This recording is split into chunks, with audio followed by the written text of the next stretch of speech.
smart, huh? Yeah, I think the one she starts, that's how they grow things in water.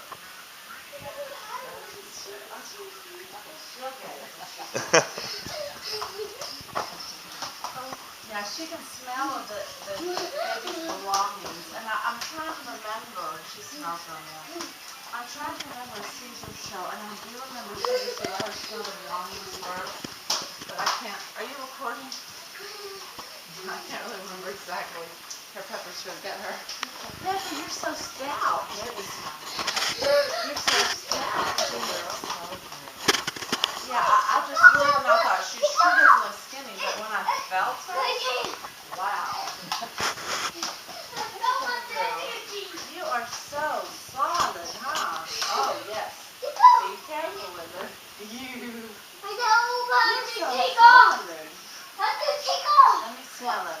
Pepper needs her calories, so don't. Oh, and she's heavy. Yeah, the lady handed her to me to carry her. And I was like, wow, she's heavy. And it wasn't all registering. She's gained a lot of weight. She has. You can just look at her. Yeah, because that's amazing, Brenda. So you like ground beef, huh, Pepper? You like ground beef, huh? Oh, look at her. Look at you with that love.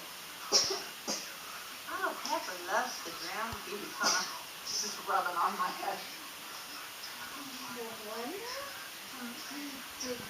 You don't have to call that lady and say, did she eat her normal food intake? She said plus she did. the ground beef? Yeah, she said that was just a treat. She said, I gave her your food. You can see the food. It's like empty. It's a brand new bag, never opened. How much ground beef? You'll have to find out how much ground beef she ate. Well, remember, they changed it with the names of the restaurant, but remember that Italian Greyhound we saw Chris at McDonald's, and that was the Korean girl. She said, oh yeah, I gave her